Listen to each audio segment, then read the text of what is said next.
Weekday, but a holiday after all.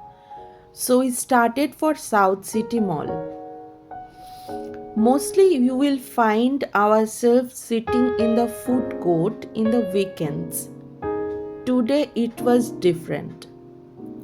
With lesser crowd, that cozy feeling. Then it was subway time. Watched the whole process of making chicken pepperoni sandwich. You can express your preferences throughout the process of making, and trust me, it makes you feel good.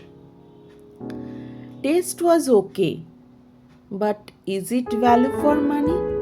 Don't think so.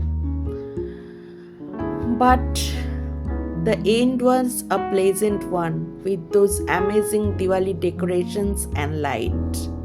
Bye bye.